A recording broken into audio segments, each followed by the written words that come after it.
they're going to be going with Gragas. This is going to give them a bit of AP damage as well as more powerful engage. You know, really there is so many go buttons now. I do think that we're going to have to see a high consistent damage style mid laner though coming out of EG to go alongside this, because right now there is some burst from this 3-man squad, but mostly it is on Aphelios to get that consistent damage done. And FlyQuest here, if they are going to go with the Azir, that is the lock-in.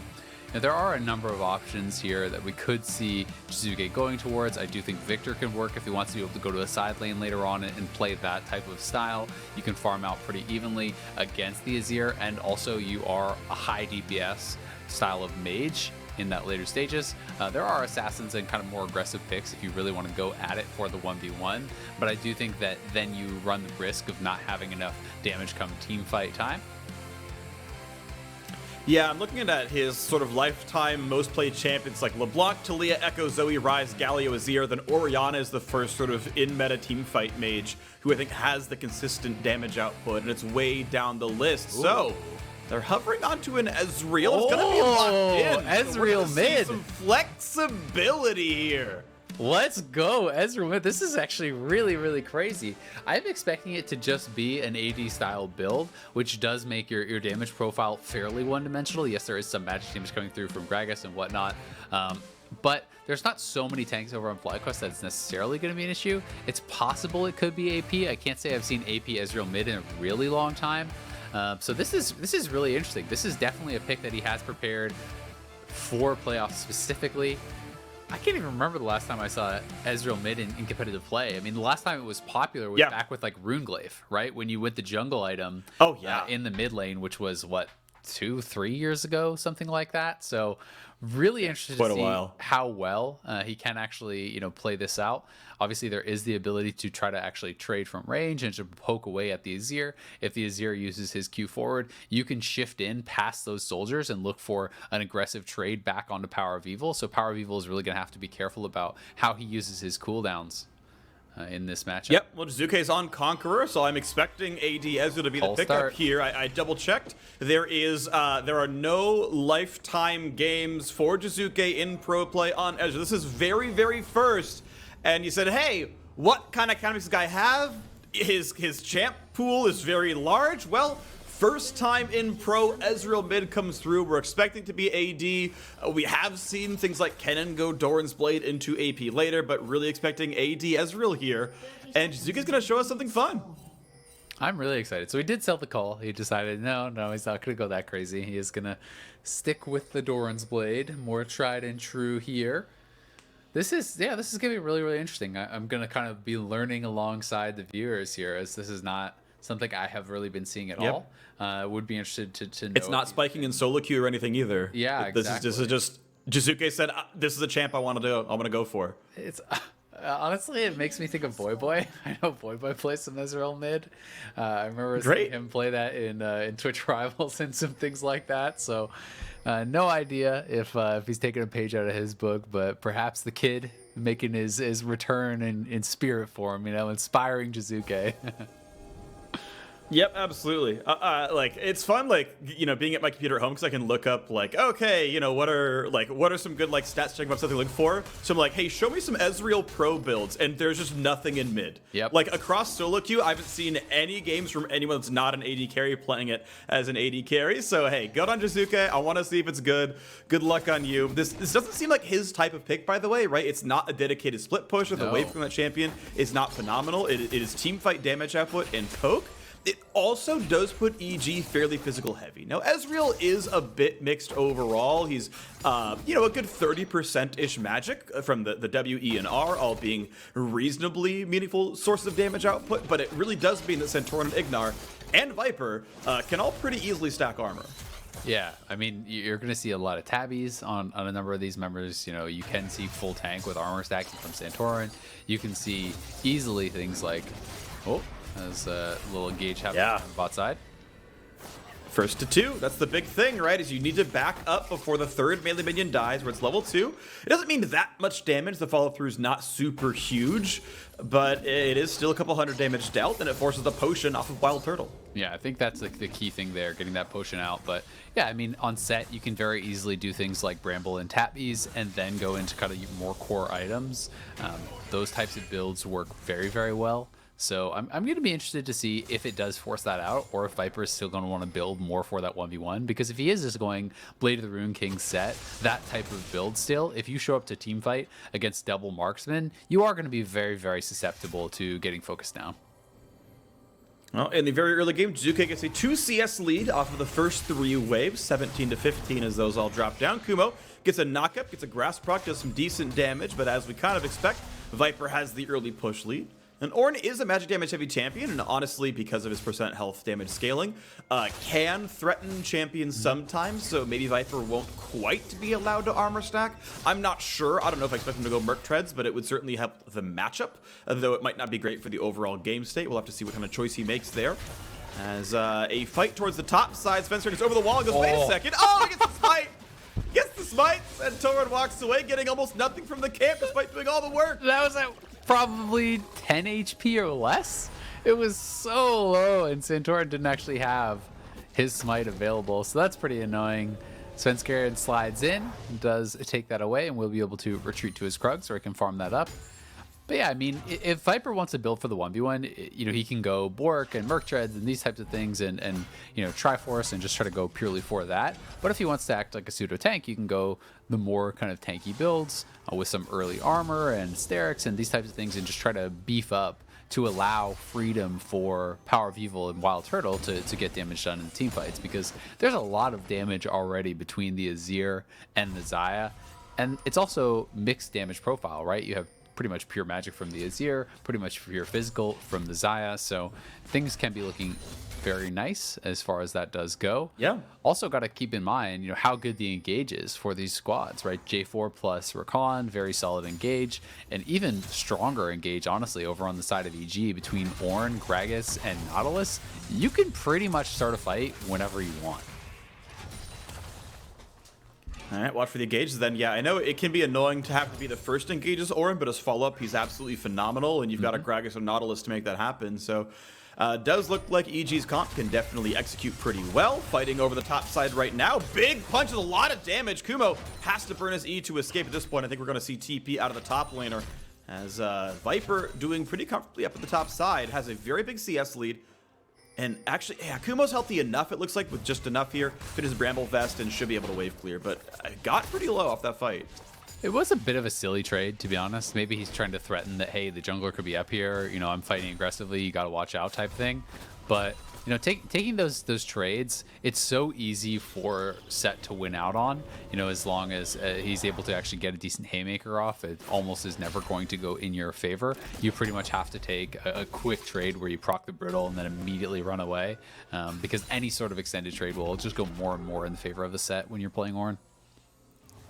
I also want to point out something pretty important here. Bang had to take a really unfortunate recall. We talked last week about you really want to have, you know, that 40-ish CS at 5 minutes and change so you can make the BF sword recall.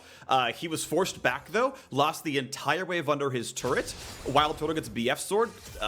Bang only gets the pickaxe there, and they're going to come back to lane with equal CS, but 15 more attack damage on Turtle should mean some lane control for the Xayah Rakan.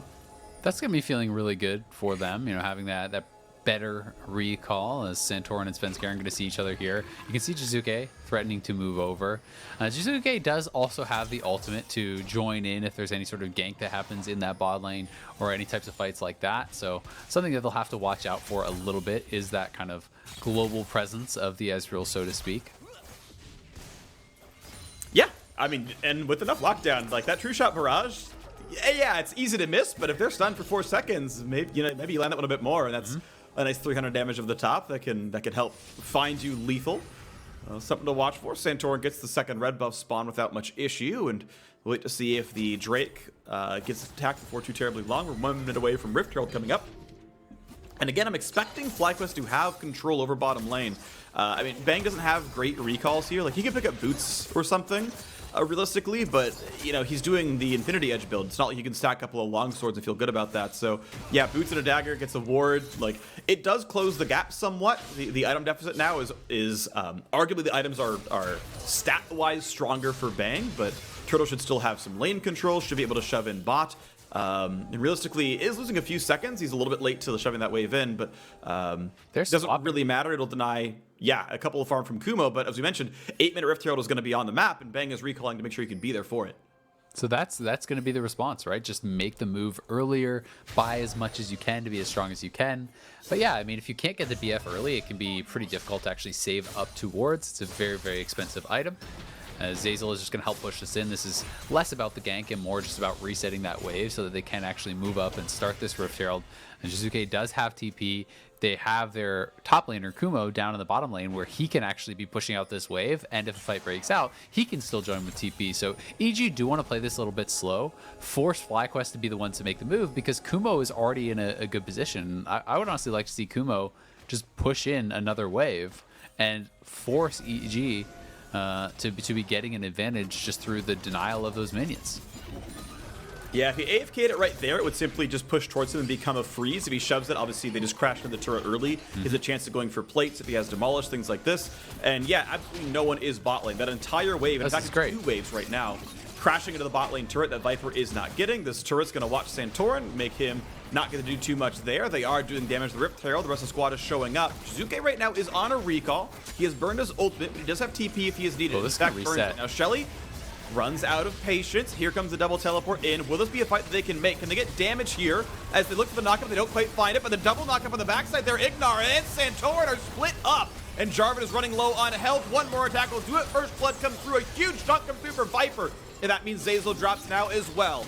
4v4 as Viper's in the front line. Ignar flashes in, finds a knockup there. The charm as well, the punch into Santorin. And Ignar claims that kill. Supports are getting all the kills in right now as Turtle is running for dear life. And Kumo claps him in the very back of this one, but he's stuck inside the pit. And Viper gets his own kill. 3-2 on the scoreboard for FlyQuest.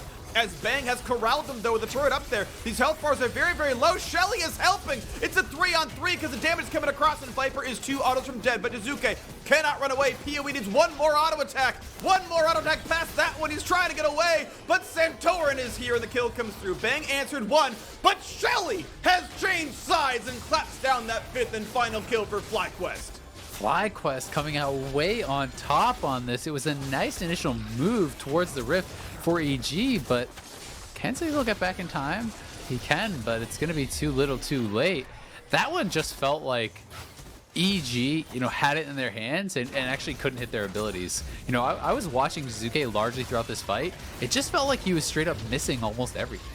Right, and he just wasn't able to have that successful fight, throughout this really long extended scenario. Kumo also straight up missed his E on the wall, wasn't able to actually connect with that, then gets knocked up, misses the redirect on his ultimate, so he doesn't have the time there. And Jizuke was over on the side, trying to poke away, wasn't really getting many auto attacks in, wasn't really getting much of anything done, as Power of Evil was honestly pretty consistently getting damage out, it felt like, through most of this fight. And EG at this position felt like, hey, you kind of have them corralled, the turret can be placed by Bang to actually drop in on top of them and maybe they can get something done, but then Jizuke not able to actually sidestep the Haymaker here, gets clipped with this, taking a lot of damage, Power of Evil poking away at him, and Jizuke gets low enough there that then FlyQuest can fight their way out of that pit and really turn this around. But that is one I think that EG, it's a fight they maybe should have taken. It's a pretty decent one, but they just mis-executed. The missed knockup, the misdirection on the ultimate, a lot of kind of lost opportunities for damage, I felt like, from Jizuke, results in a team fight loss that still they're ahead in gold, so it's not the end of the world, but that's one where it didn't feel like it was the poor decision. It just felt like poor execution. Yeah, it puts the Miss and Mystic Shot FlyQuest right now a little bit down in gold, but we expect the Herald Charge. I mean, it's almost lethal on mid-turret right now. Wouldn't quite kill it with no wave there. I think it wouldn't have quite finished the deal, but Santorin is holding the Herald Charge, and pretty soon we expect to see 3 plates and first turret gold go over to FlyQuest, and that would flip the gold right back over. It's almost 1,000 gold for that kind of play, so looking for that one to happen. Again, mid lane shoved in, and 2 autos will knock down that plate. Can't quite go for it, still afraid of being jumped on as EG are collapsing near mid. Also, Viper is alone in top without TP. He is getting solo pressure, and notice answering that turret that is going to be gold earned, and we can see Santorin coming top side, should easily be able to get 2 autos off, then the charge. Then that's going to be a Cloud Drake picked up, but a very late one. This doesn't look like a game that's going to be going to Elder Soul, or sorry, to Dragon Soul and or Elder Dragon this game, but it does mean a ton of gold goes top side. The 2 primary tanks on FlyQuest share all of the money, and that's going to catapult Viper and Santorin as an armor stacking frontline. It really will.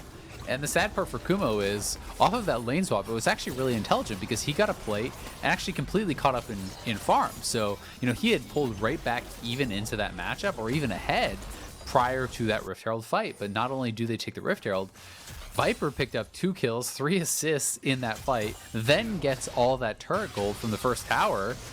Jizuke now in trouble. A lot of damage coming in. Arcane Shift already down, gets dunked in the way, and that's the rest of it. Oh, they're gonna get both! Oh my gosh! What a play! Sven Skaren turns it around, ends up being a 2-for-1 to EG. I thought that was perfect, but it wasn't. Credit to EG. Jizuke as well, fighting his way out of that. He got the solo kill on Santorin, who felt like he had enough in the tank to be able to actually withstand those turret shots. He did have a stopwatch. I'm not sure if that he just bought that after his death, but we'll have to see one more time as he was able to fight his way out of that, taking down Santorin and then Sven Skaren cleaning up Power of Evil with some really nice play.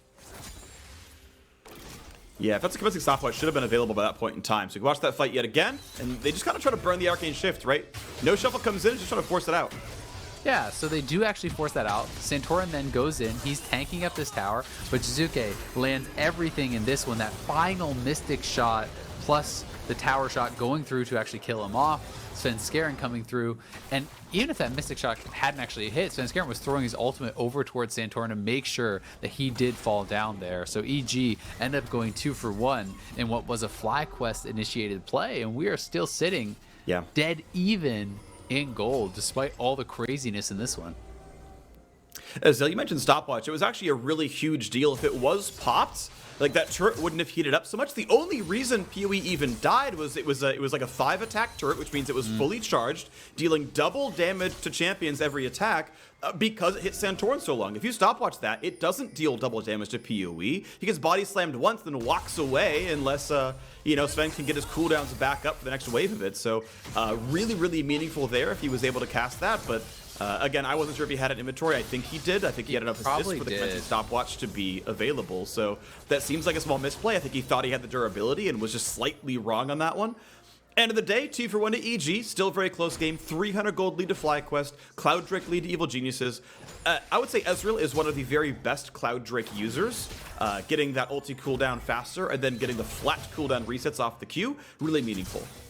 That is a pretty big deal. But I would say, honestly, you know, if I'm trying to kind of score the Ezreal thus far, you know, I'm preferring to have an Azir if this is the kind of situation you're going to be in. Obviously, even just discounting the kills, if you're kind of just farming evenly as this Ezreal into the Azir, I really do prefer having the Azir over on my team, not only because of how well that champion scales, but also because it is mixed damage then, right? Then you have AP coming out of the mid lane, plus the AD coming out of Wild Turtle, where, you know, Jizuke is just going to be more physical damage in a largely physical damage team. So I'm a little bit concerned about how that has kind of played out. He wasn't really able to create much of a lane advantage. You may still be able to make it work in those team fights, as obviously the 2-item power spike is always what you're kind of looking towards as Ezreal. Oh, looking towards Ezreal as the Shurima shuffle and the rest of the squad.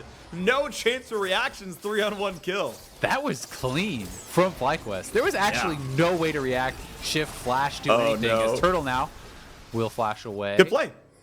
Does get out of there, but that was really clean from FlyQuest. Jizuke had stuff available to get out, but never had a chance to actually use it. Can't say there was any misplay from him. It didn't feel like. So FlyQuest escape on the bot side, get a kill in the mid lane, and they're going to grab another Herald for themselves here to potentially just knock down this mid turret. There's one thing I do want to bring up as we're talking about this, and the game is going a bit more FlyQuest favorite. We're seeing them now about 1,000 gold up. Is actual armor tracking, because I think we both agree that having only one damage type of real threat, Ezreal Phalos, double physical, yeah. But the armor bot is a Ninja Tabby, and this Ignar is going towards, he's going towards the Aegis Glacial Shroud, like he's going towards the Zeke's Harbinger, but yeah, there is not that much armor stacking yet. So for now, especially with Merc Threads coming through the Viper, it is not, they don't have that deficiency yet. Definitely not. It could become a problem later on, but I agree. It's not really an issue at all right now whatsoever. And especially because Viper is going for much more that 1v1 style build. He's not going to be building more tanky for that team fight. It is Blade of the Rune King as Bang with a swing and a miss there on the ultimate, looking to start something up over by this dragon. EG want to continue stacking this. Whether we think it's going to go to Elder and Soul or anything or not, they want to at least have that as a potential win condition. But Kumo right now is still pushing up on that top side. Would have to TP to join. Jizuke may just be able to finish this tower, though. Oh, PoE flashes for the play, knocks right back in the air, but Zuka can flash to trade that away and not get caught up. And now Kumo is in, finds a knockup, but Viper is not the easy target. Centauran burns stopwatch, dunk in the backline, but now Viper is isolated. The damage comes in, and Bang is free firing. 1 for 0 as mid turret falls to the Herald charge. Not sure that gold was picked up as no one is in range for the extended one.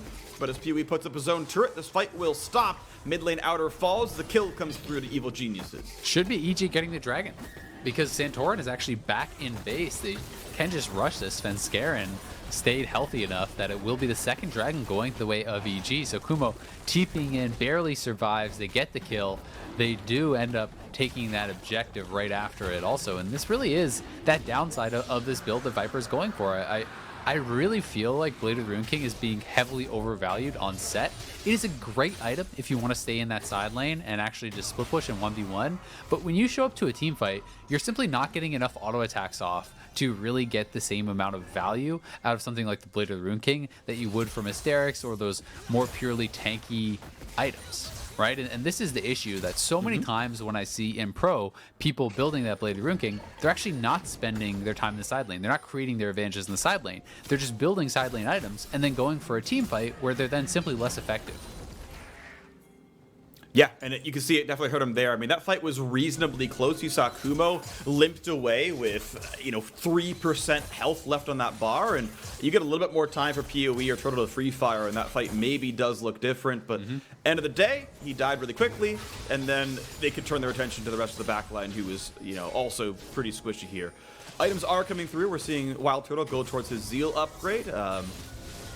I do want to see Infinity Edge come in before too terribly long. It's, I think, the most important power spike to Isaiah, and the more you delay it, I think the harder the game can be. But regardless, items are coming through. Santorin's going to claim this top scuttle, no problem. Bang with a pretty interesting set of items here. So he already had a Zeal, and he just bought another Crit Cloak. So maybe going towards Essence Reaver now or something like that, or just really valuing that extra crit. But Crit Cloak, since the nerf, to my understanding, is not really that effective on its own as a solitary item. So is pretty surprising to see that that's not just like a Kershi shard or something, but they're looking for Power of Evil here. There is a knockup. PoE's going to walk backwards, explosive casts away, and Kumo almost finds that knockup, but he's going to find a way, PoE, to walk out of this one. That is health bars dropped low, though, and Evil Geniuses with control of the map. They walk in mid lane. No one is here to stop them. A quick turret comes down to slow any attempts of FlyQuest to walk in, quite literally and figuratively. And out they can go with turret number 3 picked up and a gold lead of 1,400. So Viper sitting in that side lane, they decide not to respond. They're just going to try to knock down towers there, try to extend his gold lead for that side lane split push. But it is Kumo who has actually been able to pick up more farm, I think largely due to better map play for EG. They often are the ones, it feels like, who are better set up previous to these objectives. So Kumo is getting the advantage of picking up more farm, where Viper sometimes just has to run straight to the team to be able to be there in time. FlyQuest now are trying to bait this Baron, and they are going to get a pick potentially on Zazel. Double knockup gonna be found. Zazel's gonna be pretty tanky for a while. Turtle dropped to half HP off True Shot Barrage and not gonna land. Bang, not gonna get that one as the team is forced to run away, but some of them are stuck on the other side of the wall. Knockup into a clap and over the wall. Viper barely stays alive with a dunk that gets him to safety. Svenskaren's gonna get dropped here, so it's a 1-for-1, but what about the re-engage? Look at how low the health bar is in Wild Turtle. Can they find a single spell that would slow him down? Nice Wolf gets away from the knockup, just maybe, but it's not gonna be enough. Kumo finds that kill credit. It's 2-1 so far, and Ignar has to flash to get back as well. Even Genesis yet again win a team fight. Again, it goes bad at the bear and for FlyQuest. This time, they weren't even starting it up. They were just trying to bait. But just like last game, they go to that bear and bad things seem to happen here. As Shizuke had a very, very strong point in the game. He has those 2 items. Kumo in this fight was great. Found a lot of knockups. Was able to actually get around and finish off Turtle also. And Shizuke, insult to injury, should be able to just You can auto it, buddy. Yeah, just auto that turret. It's 1 HP. Get it. You can do it. Yay! All right, he's fine. He's fine. He's healed back up anyway. It's not like it really mattered. It is always funny. Like 1 in 100 games to see someone like run away from a turret that'll kill them, and it's like, no, you just kill the turret first and you actually get away. Sometimes, you know, I understand. Whatever. He's all right. No big deal. But Viper gonna go ahead and clear up bot lane, and we're fine. It's EG 4-3 in turrets, 8-8 in kills, but 2,500 gold ahead. It is farm primarily getting them this big lead. It really is. They've been doing a good job picking up a lot of this farm. Svenskeren in particular has quite a lot of farm on this Gragas, and he is really the kind of pure magic damage threat that they do have. Zazel obviously building full tank. Orin, yes, does some, but it is mostly going to be about that threat of burst from Svenskeren, so it's nice that he has quite a bit of farm to his name, sitting on the 2 completed items, plus those boots ready to go. Ignar, though, is actually looking to threaten a flank. So he's sitting on a pink ward right now. He actually just stepped onto the Scuttle Crab, though. And you can see the question mark pings coming out. So they actually know that Ignar is there. I'm not sure if he realized, but that fully reveals you when you do actually step onto that edge, even at that brush. Well, that's going to be a knockup, though. It's good damage to Santorum. He's going to go right back in for the dunk, trying to look for Kumo, who's just going to stay inside that pit because there isn't damage to kill him. But drops to about 2k, so 1/3 of the health bar is gone. Zazel going to find the opener towards Ignar. He's able to jump back towards Viper, who wants in. Big dunk. Finds a lot of damage. This re-engage could look good. Viper, tanky. Look at that punch. Bang, almost can't fight, but his ulti lands, and the follow-through should be enough. Look at that triple picked up already. And that is an easy team fight win for EG. Nothing else FlyQuest can do. PUE and Turtle left in the back line, not able to fight anything. Viper got a ton of damage down, but again, he's just melting with this build. He's dying so quickly, and EG are debating, do they want to go to Baron? Look at them, they're completely split on the call here. Jizuke and Kumo are going to try to 2-man this dragon while the rest go to Baron. We'll see if they can even win this fight. Well, he does have flash, but he needs it, but wow, Turtle can't go anywhere. Jizuke lands his kill shots this time around. A hit shot comes through and picks up that kill. And now it's time for Power of Evil to just simply run away. Ocean Drake, no problem at all. EG gonna claim that one. And on top of it, they can have their cake and eat it too. Baron grabbed right afterwards. Damn, that feels good if you are EG. You win the team fight. You win the 2v2 for the dragon, take the dragon. Meanwhile, the rest of the homies up on the top side, taking the Baron down. They just got everything at the same time there, as we got to see that Ezreal flexing his muscle. Jizuke is so strong right now, and Turtle didn't have summoners, didn't have ultimates, so Jizuke hits those skill shots and makes Turtle disappear. That's a magic trick. Thankfully, he is back. That's always what you see in the third act, is that he has reappeared on the map, but with more deaths than before. He's cut in half. Well, we'll see if they can... He's, you know, that sounds about right. I think he has been. We'll see if he can reattach himself later on, maybe in Game 3, but Evil Genius is still in a lot of control here, and the game looks a bit more convincing than the previous one, right? They're actually just like outright winning team fights of their own making. The backline doing very well. Jizuke's Ezreal up to 4-3-7 with the Triforce now upgraded as well. Looks to be feeling pretty comfortable. Hurricane done for Bang. He's got a lot of damage output. PoE chunked a little bit. Not going to land that Q, but they are wave clearing. Svenskeren and Shepherd's in the mid lane, and he can walk right back over. Nice try by Bang. Doesn't land that ulti either, though. And FlyQuest able to play a little bit of defense, but very slowly these turrets are still being chunked down. just getting poked away at, and this Baron cannon is actually just working quite a bit of damage down on the turret. Jizuke, anytime his W's up, he can actually step forward. That tower is just gone. The inhibitor is going to be just gone. And Svenskeren will have another wave here in mid lane very shortly. So they can actually look to just move over towards mid lane. And EG in full control, 7,000 plus gold up. Looking like they're going to get both inhibitors. Jizuke's working on the Nexus towers.